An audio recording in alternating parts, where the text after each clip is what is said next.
যেমন ৭১-এ তো আমরা সশস্ত্র যুদ্ধ করেছি, আমরা জানতাম যে ওরা সরাসরি গুলি করে হত্যা করবে, এবং আমাদেরও অস্ত্র ছিল, ভারত অস্ত্র দিয়েছে, ট্রেনিং ছিল।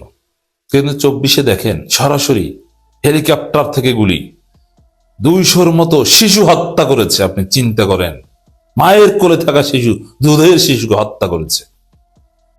কি বিভৎসতা! এটা আপনি কিসের সাথে তুলনা করবেন? হেলিকপ্টার দিয়ে গুলি, ঘরের মধ্যে গুলি, গণকবর কি নেয় ২৪-এ? এমন কোন ট্রেনিং ছিল না। ওদের হাতে ছিল স্নাইপার থেকে শুরু করে ভারী অস্ত্র, চাইনিজ রাইফেল, আর আমাদের হাতে ছিল ক্রিকেট স্টাম্প, ছররা আর ইটের টুকরা। ইটের টুকরো নিয়ে যুদ্ধ করে ভারত, চীন, রাশিয়া, ডিজিএফআই, এনএসআই, সেনাবাহিনী, পুলিশ থেকে শুরু করে সবাই যে পক্ষে ছিল সেই পক্ষকে এই তরুণরা পরাজিত করেছে। তাদের দায় মুক্তি, তাদের স্ট্যাটাস। অতএব আমরা দেখতে পাচ্ছি জুলাই ভিত্তিক এক বাংলাদেশ, জুলাই মহান, জুলাই একটা ইতিহাস। অবশেষে ইতিহাসের সেই মহেন্দ্রক্ষণে বাংলাদেশ। ডক্টর ইউনূস সরকারের পক্ষ থেকে জামাত জোটের জন্য বিরাট সুখবর। একটু ভিন্নভাবে আলোচনাটা করছি। দর্শক, বহুল প্রতীক্ষিত, বহুল কাঙ্ক্ষিত সেই দায় মুক্তি আইন উপদেষ্টা পরিষদে চূড়ান্তভাবে অনুমোদিত হয়েছে। এখন জাস্ট রাষ্ট্রপতির স্বাক্ষর, গেজেট শেষ। ১৯৭১ সালের মহান মুক্তিযুদ্ধের কাতারে প্রবেশ করলো আমাদের ২৪শে জুলাই যুদ্ধ। ৭১ সালের মুক্তিযোদ্ধাদের মতো প্রায় গুরুত্বপূর্ণ সমস্ত স্ট্যাটাস পাচ্ছে ২৪শে জুলাই যোদ্ধারা। হ্যাঁ, চোখের সামনে ঘটিত বিষয় নিয়ে এতটা উত্তেজনা থাকে না, কিন্তু একটা পর্যায়ে ইতিহাসে যখন, যেমন যে প্রজন্ম, যেমন যুদ্ধ নিয়ে আমাদের পড়াশোনা বেশি, কিন্তু যারা মুক্তিযুদ্ধ দেখেছে ৭১-এ, তারা এগুলো নিয়ে কোনো বই পুস্তকই পড়ে না। আর তারা তো চোখের সামনে দেখেছে, বলে গন্ডগোলের বছর। ২ বছর বই পড়ে জানো, আর আমি তো সরাসরি দেখছি।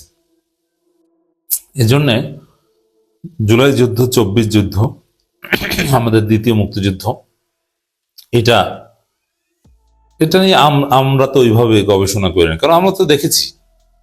কিন্তু পরবর্তী প্রজন্ম আজ থেকে ২০, ৩০, ৪০ বছর পর তখন এটা নিয়ে থিসিস করবে, গবেষণা করবে। তাদের কাছে ৭১-এর মুক্তিযুদ্ধের মতোই জুলাই যুদ্ধ আরেকটা যুদ্ধ হিসেবে বিবেচিত হবে। ইউনূস সরকার কিন্তু এই সব বন্দোবস্ত করে দিয়েছেন।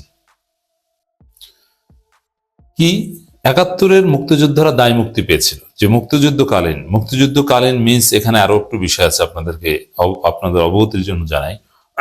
মুক্তিযুদ্ধ মূলত ২৬শে মার্চ থেকে ১৬ই ডিসেম্বর, কিন্তু না, ১৬ই ডিসেম্বরের পরে জানুয়ারি, ফেব্রুয়ারি পর্যন্ত দায় মুক্তি দেওয়া হয়েছে।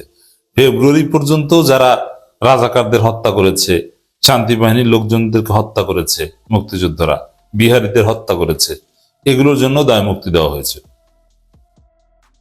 মুক্তিযুদ্ধের পরে বিভিন্ন দখল বা বিভিন্ন ঘটনা নিয়ে মুক্তিযোদ্ধারা যা করেছেন সবকিছু দায় মুক্তি। এর মানে দায় মুক্তি, এটা মুক্তিযুদ্ধের ক্ষেত্রে বা ঐতিহাসিক কোনো ক্ষেত্রে হয়। দায় মুক্তিটা কি প্রথমে বলি আপনাকে। যেমন আপনি একটা দেশের নাগরিক, আপনি রাষ্ট্রের আইন মানবেন, সেখানে প্রশাসন, পুলিশ আপনার বিরুদ্ধে প্রয়োজনে বল প্রয়োগ করবে, ইটস নর্মাল, আপনি সেটা মেনে নিতে বাধ্য থাকবেন। কিন্তু যদি এমন হয় যে না, পুলিশ প্রশাসন বা সেনাবাহিনী আপনার বিরুদ্ধে অবস্থান নিয়েছে, জনগণের বিরুদ্ধে অবস্থান নিয়েছে, বিশেষ কোনো গোষ্ঠীর পক্ষ নিয়ে, তখন আপনি বাধ্য হয়ে তাদের বিরুদ্ধে অস্ত্র ধরলেন, তখন তাদেরকেও আপনি হত্যা করলেন। তো এই ক্ষেত্রে আপনার কোনো বিচার হবে না। এটা সাধারণত যুদ্ধকালীন সময় হয়, যে ওরা হামলা করেছে, আমরাও করেছি, দুই পক্ষই মরেছে, অতএব পরাজিত শক্তির বিচার হবে, বিজয়ী শক্তির বিচার হবে না। দায় মুক্তির মূল কথা এটাই। ১৯৭১ সালে কিন্তু শুধু ১৬ই ডিসেম্বর পর্যন্ত না, ফেব্রুয়ারি পর্যন্ত সমস্ত কর্মকাণ্ডের জন্য মুক্তিযোদ্ধাদের দায় মুক্তি দেওয়া হয়েছিল। এবং ওই সময়, যে সময়টার জন্য দায় মুক্তি দেওয়া হয়, ওই সময়টার জন্য সকল আইনের সকল মামলা অটো বাতিল হয়ে যায়। যেমন জুলাই বিপ্লব চলাকালীন সময়ে ঘটনার জন্য কোনো মামলা যদি হয়ে থাকে তাহলে অটো বাতিল হয়ে যাবে, ওটার জন্য কোনো আবেদনই করা লাগবে না এবং তাদের বিরুদ্ধে কোনো মামলা করা যাবে না। সহজভাবে যদি বলি, কোনো পুলিশ হত্যা, কোনো আওয়ামী লীগ হত্যা, কিংবা কোনো থানায় আগুন দেয়া, কিংবা মেট্রো রেল ভাঙচুর করা, সেতু ভবনে আগুন দেয়া, নরসিংদী কারাগারে ভাঙচুর, এইসব বিষয়ে কোনো মামলা হতে পারবে না। দায় মুক্তি ফাইনালি দেওয়া হয়েছে। শুধু এটা না, দায় মুক্তির মাধ্যমে একটা জনযুদ্ধের মতো একটা আলাদা স্ট্যাটাস পেল জুলাই যুদ্ধ। কিন্তু মুক্তিযুদ্ধ নিয়ে আলাদা অধিদপ্তর আছে, জুলাই নিয়ে আলাদা অধিদপ্তরের মোটামুটি ফাইনালাইজেশন কিন্তু হয়েছে, আপনারা জানেন কিনা। জুলাই নিয়ে আলাদা অধিদপ্তর এবং মুক্তিযুদ্ধ নিয়ে যেরকম নাটক, সিনেমা, উপন্যাস আছে, তো এটা নিয়েও সেরকম চলছে। সামনে বই মেলাই অলরেডি অনেক বই বের হয়েছে, উপন্যাস বের হয়েছে, সামনে আরো বের হবে। গত বছরই বের হয়েছে, সিনেমা করা হবে, রাষ্ট্রীয় অর্থায়নে সিনেমা করা হবে, অনেক ডকুমেন্টারি করা হয়েছে অলরেডি। এবং মুক্তিযোদ্ধাদের যেরকম ক্যাটাগরি আছে, ক্যাটাগরিক্যালি তারা ভাতা পায়, জুলাই যোদ্ধারাও ক্যাটাগরিক্যালি ভাতা পাবে। এবং মুক্তিযুদ্ধের শহীদরা যেরকম মর্যাদা পায়, জুলাই শহীদরাও সেরকম মর্যাদা পায়। এবং মুক্তিযোদ্ধাদের যেরকম রাষ্ট্রীয় মর্যাদায় দাফন করা হয়, ওইরকম জুলাই যোদ্ধাদেরকেও রাষ্ট্রীয় মর্যাদায় দাফন করা হবে। এখানে এটা একটা কাঙ্ক্ষিত জায়গায় এটা পৌঁছেছে, ইউনূস সরকার করে গিয়েছে। এখন এটা এর মধ্য দিয়ে এর মধ্য দিয়ে শুধু কি কিছু ব্যক্তি হয়রানি থেকে বেঁচে গেল? না, এর মধ্য দিয়ে 24-এর বিপ্লব একটা মুক্তিযুদ্ধের কাতারে স্থান পেল। এটা কোন সরকারে আসলে এটা পরিবর্তন করবে? এরপরে তো সরকার আসবে জামাত এনসিপি সরকার, তারা তো পরিবর্তন না, তারা তো এটাকে আরো উন্নত করবে, তারা জুলাইকে আরো মর্যাদা দিবে। এবং জুলাই সনদ বাস্তবায়নের মধ্য দিয়ে ৭১ মুক্তিযুদ্ধের পর যেরকম মুক্তিযুদ্ধ ভিত্তিক একটা সংবিধান, সেটা ভারত করে দিক আর যেই করে দিক, যেহেতু ভারত স্বাধীন করে দিয়েছে, ভারত সংবিধানটা ঠিক করে দিয়েছিল, তো এখন এই দ্বিতীয় মুক্তিযুদ্ধের পর একটা জুলাই সনদ ভিত্তিক সংবিধান, এই জুলাই সনদই হচ্ছে নতুন সংবিধান, এটা পাশ হবে গণভোটের মাধ্যমে। অসাধারণ। এটা জামাত শিবিরের জন্য সুখবর কি? এনসিপি মানে যাদের জন্য এই দায় মুক্তি, তারা তো বেসিক্যালি জামাত জোটে। এই দায় মুক্তির প্রশ্ন যদি আসে, হ্যাঁ, জুলাই যোদ্ধা জামাতে আছে, শিবিরে আছে, বিএনপিতে ২-৪ জন আছে, কিন্তু বেসিক্যালি দায় মুক্তিটা এখানে সরাসরি রিলেটেড এনসিপির জন্য। সে এনসিপি কিন্তু জামাত জোটে, অতএব এটা জামাত জোটের জন্য একটা সুখবর। এবং জুলাই ভিত্তিক রাজনীতি এনসিপি করছে, জামাত করছে। অতএব যদি জুলাই একটা জনযুদ্ধের মতো মর্যাদা পায়, তাহলে সেই যুদ্ধে নেতৃত্ব দানকারী শক্তি হিসাবে ৭১ মুক্তিযুদ্ধের পর যেরকম আওয়ামী লীগ ক্ষমতার হকদার ছিল, এবার এনসিপি জামাত ক্ষমতার হকদার। এটাও তাদের জন্য সুখবর। তো সরকার যেভাবে আইন করছে, এটা ওই রকম ৭১-এর কাছাকাছি। আমি তুলনা করছি, একটার সাথে একটা তুলনা। ৭১ মহান, ২৪ মহান। একটা এক এক জায়গা থেকে, কোনো কোনো জায়গা থেকে ৭১ পৃথিবীর যে কোনো কিছুর সাথে অতুলনীয়, আবার কোনো কোনো ক্ষেত্রে ২৪ যে কোনো কিছুর সাথে অতুলনীয়। অতএব দুইটার সাথে তুলনা করছি না, তুলনা করার কিছু নেই, প্রত্যেকের জায়গায় শ্রেষ্ঠ। নানান নাটকীয়তা শেষে শেষ পর্যন্ত চরমোনাই যা করেছে তাদের দায় নিতে হবে। তারা কার্যত জোট ভেঙেছে, এর মানে 11 দলীয় জোট থেকে বের হয়ে গিয়েছে অনলি চরমোনাই। এর মানে জোট ভাঙে কারা? চরমোনাই। ঐক্য ভাঙে কারা? চরমোনাই। ঐক্য বিরোধী কারা? চরমোনাই। এই দায় তাদেরকে নিতে হবে ইতিহাসে। চরমোনাই ঐক্য বিরোধী একটা ফেতনাবাজ দল, এটা স্পষ্ট হলো।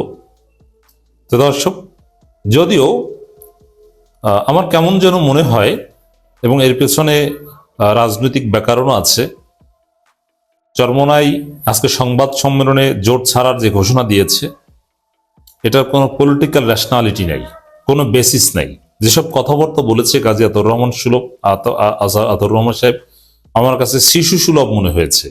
কোনো পলিটিক্যাল ম্যাচিউরিটি নেই, উদ্ভট কথাবার্তা বলেছে। তো এতে এরপর থেকে এইসব কথা বলার পর থেকে চরমোনাইয়ের কোনো রাজনৈতিক গুরুত্ব থাকে না। আমি প্রমাণ করে দেখাবো যে চরমোনাই ফ্রম টুডে পলিটিক্যালি পুরোপুরি ইররিলেভেন্ট অ্যান্ড ইনসিগনিফিকেন্ট, যদি 20 তারিখের মধ্যে তারা আবার জামাতের সাথে ভিন্ন উপায় হলো সমঝোতায় না আসে। চরমোনাইয়ের কোনো রাজনৈতিক গুরুত্ব আজকে থেকে নেই। আপনি মিলিয়ে নেন কিভাবে দেখেন। তারা বলছে তারা 268 আসনে প্রার্থী দিবে। এখন এটাকে বলছে তারা ক্ষমতা আসার জন্য না, তারা ক্ষমতা আসার জন্য রাজনীতি করেন, এই কথাটা বারবার এখানে এসেছে যে ক্ষমতা আসার জন্য না। এর মানে সান্নিধ্যে সেটা যে তারা ইবাদতের জন্য 268 আসনে প্রার্থী দিয়েছে।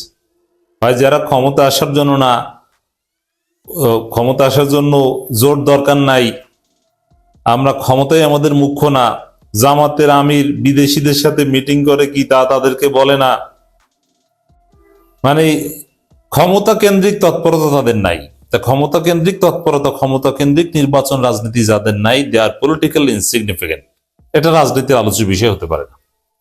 রাজনীতি থেকে আপনারা বিদায় নিয়েছেন, নেন। যদি এইভাবেই এককভাবেই যদি আপনারা নির্বাচন করেন, তাহলে ওইটাকে আমরা বলতে পারি চরমোনাই রাজনীতিক অবসান নিয়েছে। আপনারা রাজনীতি থেকে অবসান নেন, সমস্যা নেই, কিন্তু আপনারা জোট ভাঙলেন কেন? আপনাদের বিচার হবে ইতিহাসে। বিচার বলতে মারামারি কাটাকাটি না, জেল জরিমানা না, বিচার বলতে জনগণ আপনাদেরকে মূল্যায়ন করবে। ইতিহাসের সেই উম্মার যে একটা মহা ঐক্য হয়েছিল ইত্তেহাদুল উম্মা, সেটাও ভেঙেছে চরমোনাই।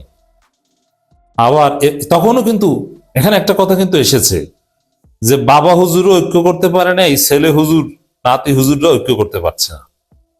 তাদের ইতিহাস হচ্ছে যে ঐক্য ভেঙে দেওয়ার ইতিহাস। একটা ছোট্ট শিশুকেও যদি জিজ্ঞেস করেন চরমোনাই আজকে কি করেছে, সে বলবে যে চরমোনাই জোট ভেঙে দিয়েছে, ঐক্য ভেঙে দিয়েছে। এখন ঐক্য ভেঙে দিয়েছে, জোট ভেঙে দিয়েছে, তারা বের হয়ে গেছে, এটা তারা স্বীকার করছে, তারা নিজেরাই স্বীকার করছে তারা বের হয়ে গেছে। তবে ভাগ্য ভালো, চরমোনাইয়ের সাথে মামুনুল হককে পায় নাই। যদি মামুনুল হককে পেত চরমোনাই, মামুনুল হককে সাথে নিয়ে যদি বের হয়ে যেতে পারত, তাহলে যে আজকে সংবাদ সম্মেলনে কি করত, মানে জামাতকে বের করে দেওয়া হয়েছে এই কথা বলতো। ভাগ্য ভালো যে কেউ কাউকে পায়নি, জামাত এখানে খেলে দিয়েছে আগে। এই যে চরমোনাই জামাতের সাথে একটা ঐক্য খেলা খেললো, এরপরে শেষ মুহূর্তে এসে বের হয়ে গেল। যদিও চরমোনাই যদি রাজনীতির অবসান না নেয়, তাহলে তারা 19 তারিখের মধ্যে ফিরে আসবে বলে আমার প্রেডিকশন। আর যদি রাজনীতিক অবসান নেয়, দ্যাট উড বি ডিফারেন্ট। 19 তারিখের মধ্যে জামাতের সাথে সমঝোতা না আসলে বুঝবেন যে চরমোনাই রাজনীতিক অবসান নিয়েছে। তো দর্শক, এই জায়গায় চরমোনাই জোট ভেঙে দিয়েছে, এই দায় তাদেরকে নিতে হবে। ঐক্য বিরোধী দল, বাবা হুজুর ঐক্য করতে পারে না, ছেলে হুজুরও পারে না, ঐক্য তাদের কপালে নাই। সবাই ঐক্যবদ্ধ হয় জামাতের সাথে। এখানে গুরুত্বপূর্ণ বাংলাদেশপন্থী, জুলাইপন্থী সমস্ত কওমি আলেম ওলামার আছে। খেলাফত মজলিসের 3টা দল আছে, 4টা কওমি ভিত্তিক দল আছে এখানে। কোনটা কোনটা মুখস্থ করেন। জামাত জোটে বেশিরভাগই কওমি দল, 10 দলীয় জোটে বেশিরভাগই কওমি দল। বেশিরভাগ বলতে একই ধারার, যেমন মামুনুল হকের দল খেলাফত মজলিস, এরপর আছে খেলাফত আন্দোলন, এরপর আছে বাংলাদেশ খেলাফত আন্দোলন, আর একটা আছে নিজাম ইসলাম। তাহলে এখানে তো সবাই আছে। নাই খালি যারা দাদা হুজুর ঐক্য করতে পারে না, বাবা হুজুরও পারে না, তারা নাই। তারা পারে শুধু ঐক্য ভাঙতে। এখন এই প্রশ্ন সামনে আসবে, কারণ তাহলে চিত্রটা হবে, আপনারা ডাকসু ইলেকশনে দেখেছেন না, ডাকসু, জাকসু, চকসু, রাকসু, সর্বশেষ জকসুর কথা বলি। জগন্নাথ বিশ্ববিদ্যালয় ছাত্র সংসদ নির্বাচনে চরমোনাইয়ের ছাত্র সংগঠন বলতে কিছু আছে, একবারও নাম শুনেছেন? আলোচনায় ছিল কারা? শিবির, ছাত্র অধিকার পরিষদ, ছাত্রদল এবং ছাত্র শক্তি এনসিপির কিছুটা ছিল, অ্যাটলিস্ট প্রার্থী ছিল, কিন্তু চরমোনাই কোনো হিসাবেই ছিল না। কোন জরিপে চরমোনাইয়ের নামও 19 তারিখের পর থাকবে না। কোন একটা আসনে, মানে একে অপরের এই যে কাদা ছড়াছড়ি চলবে রাজনীতিতে, অথবা হেলদি কম্পিটিশনও একে অপরের বিরুদ্ধে বলা যায়। রিসেন্টলি এক প্রার্থী আর এক প্রার্থীর বিরুদ্ধে বলবে, অনেক কিছুই হবে, কিন্তু চরমোনাইয়ের বিরুদ্ধে কেউ বলতে যাবে না, আর চরমোনাই কারো বিরুদ্ধে বললে ওটা নিয়ে কোনো আলোচনাই হবে না। তার মানে চরমোনাই রাজনীতিতে পুরোপুরি অপ্রাসঙ্গিক হয়ে যাচ্ছে যদি তারা এভাবে এককভাবেই চলে। তবে এই অপ্রাসঙ্গিক হয়ে তারা ষড়যন্ত্র করবে, এবং এটা গাজী আতাউর রহমান সাহেব অলরেডি ইঙ্গিত দিয়েছেন তারা ষড়যন্ত্র করবে। কি ষড়যন্ত্র? চরমোনাই অলরেডি বলেছে যে তাদের ওয়ান বক্স পলিসি আছে, এখন আছে। তো দেখেন কতটা থার্ড ক্লাস কথা, কত ইরাশনাল কথা, অযৌক্তিক কথা যে তাদের ওয়ান বক্স পলিসি আছে। তারা নিজেরা জোটে নাই বলে ওয়ান বক্স পলিসি আছে, তারা এককভাবে বলছে 268 আসন, বাকি আসনে কাদের তা কিছু বলতে পারছে না বলে ওয়ান বক্স পলিসি আছে। এটা হচ্ছে চরমোনাইয়ের ম্যাচুরিটি। এই জন্যই বলছি রাজনীতি থেকে বিদায় নেওয়ার পালা, অবসরে যাওয়ার পালা, অ্যাটলিস্ট আগামী নির্বাচনে। তারপরে আবার কোনোভাবে যেহেতু সংগঠন আছে আসতে পারে, কিন্তু 12 ফেব্রুয়ারিতে নির্বাচনে নাম কওয়াস্ত প্রার্থী থাকবে চরমোনাই, কিন্তু তারা আসলে অবসরে, ইন রিটায়ারমেন্ট। তো এই জায়গায় দর্শক ওয়ান বক্স পলিসি আছে, হ্যাঁ আমাদের সাথে কেউ আসতে পারে, এবং যারা জামাত জোটে আছে তারাও প্রশ্ন তুলতে পারে, এই এটা ইসলামিক কিনা, এটা এইভাবে কেন করেছেন, ওইভাবে কেন করেছেন, এইসব প্রশ্ন কিন্তু তুলছে। এর মানে কওমি ভিত্তিক দলগুলো যেন জামাতকে প্রশ্ন করে, কেন নারী আছে, কেন এই করে সেই করে, শরিয়া আইন প্রচলিত আইনে চলবে, এইসব কথা কেন বললো, এইসব প্রশ্ন করে যেন তারা বের হয়ে আসে।